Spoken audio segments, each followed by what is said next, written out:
अखंड महाराष्ट्राची कुलस्वामिनी आई तुळजाभवानी, महाराष्ट्राचा आराध्य राजा शिवछत्रपती, हिंदुवराचे मानवंत वंदनीय हिंदुत्व सम्राट शिवसेना प्रमुख बाळासाहेब ठाकरे, शिवसेनेचे मुख्य नेते आदरणीय एकनाथभाई शिंदे या सगळ्यांच्या चरणावर नतमस्तक होतो। जिल्हा परिषद आणि पंचायत समितीच्या निवडणुकीच्या पार्श्वभूमीवर आपल्या अवसरी बुद्रुक पिंपळगाव जिल्हा परिषद गटाच्या निवडणुकीच्या निमित्तानं आपल्या सर्वांचे लाडके आणि लोकप्रिय उमेदवार आदरणीय प्रशांतभाऊ अभंग आणि पिंपळगाव तर्फे माळुंगे गणाचे आपल्या सर्वांचे लाडके उमेदवार आदरणीय मनोहर शेठ इंदोरे यांच्या प्रचाराच्या निमित्तानं आपण सर्वजण या ठिकाणी उपस्थित झालात। प्रथमतः मी दोन्ही पक्षाच्या वतीनं दोन्ही उमेदवाराच्या वतीनं आपल्या सर्वांचं सहर्ष असं स्वागत करतो आणि या सभेच्या निमित्तानं आपल्याला संबोधित करण्यासाठी आपल्या बेळगाव तालुक्याचे शेतकरी पुत्र म्हणून ज्यांची ओळख संबंध जिल्ह्याला आहे आणि खऱ्या अर्थाने जनतेच्या मनातील आमदार आदरणीय देवदत्तजी निकम साहेब यांचंही मी या ठिकाणी सहर्ष असं स्वागत करतो। सन्माननीय सर्व व्यासपीठ, खरं तर सगळीच आपली जीवाभावाची जवळची मंडळी कुणाचं नाव घेतलं तर एकाचं राहील, परंतु ही निवडणूक खऱ्या अर्थानं सर्वसामान्य कार्यकर्त्याची निवडणूक या ठिकाणी आहे। नेत्यांच्या निवडणुका येतात, नेत्यांच्या निवडणुका जातात, परंतु कार्यकर्त्याच्या निवडणुकीसाठी आपल्या सगळ्यांना या ठिकाणी एक चिन्ह बांधायचं आहे। खऱ्या अर्थानं प्रशांत भाऊंचं व्यक्तिमत्व आपल्याला सगळ्यांना माहिती आहे। अनेक शिक्षणाच्या माध्यमातून काम करत असताना, अत्यंत गरीब परिस्थितीतून मोठं होत असताना, सातत्याने सर्वसामान्य माणसाला केंद्रबिंदू मानून काम करत असताना ते काही राजकारणामध्ये सक्रिय नव्हते, परंतु तीर तावर अन्न वस्त्र निवारा ह्या गरजा पूर्ण झाल्यानंतर समाजाचं काहीतरी देणं आपल्याला लागतं। यासाठी समाजसेवेचं व्रत त्यांनी हाती घेतलं आणि आपल्या राजकीय आयुष्यामध्ये, आपल्या सामाजिक आयुष्यामध्ये समाजासाठी काम करत असताना मग शाळेसाठी देणगी दिली, अनेक ठिकाणी शाळेला कॉम्प्युटर दिले, रोटरी क्लबच्या माध्यमातून अनेक ठिकाणी कामं केली। अशी कामं करत असताना आज प्रशांत भाऊंना या निमित्तानं जिल्हा परिषदेची त्या ठिकाणी उमेदवारी मिळाली। समाजासाठी काहीतरी चांगलं काम करायचं हा निर्णय त्यांनी केला।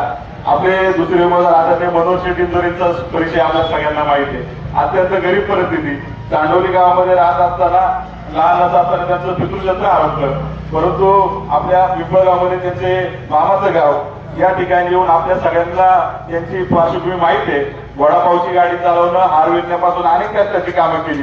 जसं जसं व्यवसाय करत गेले तसं तसं आर्थिक वृद्धी झाली आणि आर्थिक वृद्धी जरी झाली तरी समाजासाठी माझं काहीतरी देणं आहे आणि समाजासाठी मला काम करायचंय ही भूमिका आदरणीय मनोहर शेट्टी त्या निमित्तानं राहिलेली आहे। भले मनोहर शेठला नाही चांगलं भाषण करता येत, परंतु समाजासाठी आपली त्यांची तळमळ, समाजासाठी काम करायचं, माझ्याकडे कुठलाही माणूस आला तरी त्याला मी मोकळ्या हाताने जाऊन देणार नाही, अशी भूमिका आदरणीय मनोहर शेट्टी या निमित्ताने राहिलेली आहे।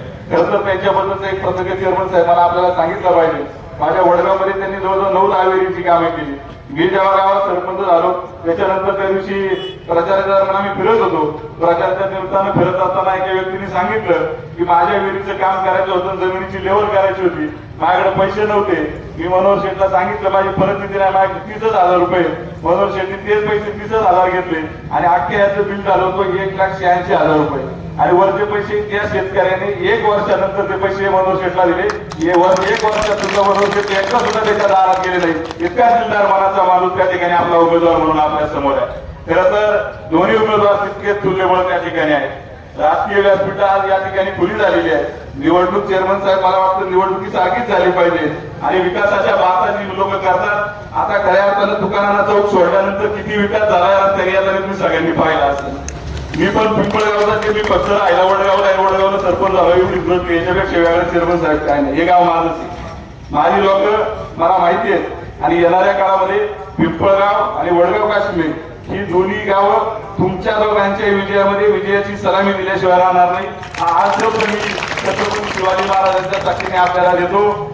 नजीकच्या काळात आणि पुढेच्या काळामध्ये शेवटच्या 2-4 दिवसात आपल्याला प्रलोभने दाखवली जातील, परंतु कुठल्याही प्रलोभनाला बळी न पडता आपल्याला सर्वसामान्य माणसातली आपली माणसं जी आपल्या सुखदुःखात सहभागी होतात, जे आपल्या अडचणींना उभे राहतात, वेळेला मतदार मागायला येतात म्हणून नाही, परंतु आपल्याला कधी अर्ध्या रात्रीला अडचण लागली तर ही माणसं आपल्यासाठी उभी राहणारी माणसं आहेत। म्हणून कुठल्याही प्रलोभनाला बळी न पडता येणाऱ्या 7 तारखेला तुतारी वाजवणारा माणूस आणि धनुष्यबाण या दोन्ही चिन्हासमोरचं बटन दाबून आदरणीय प्रशांत भाऊ अभंग असतील, आदरणीय मनोहर शेठ इंदोरे असतील यांना आपल्या सेवा करण्याची संधी द्या ही मी आपल्या सर्वांना विनंती करतो। थांबतो। धन्यवाद। जय हिंद, जय महाराष्ट्र।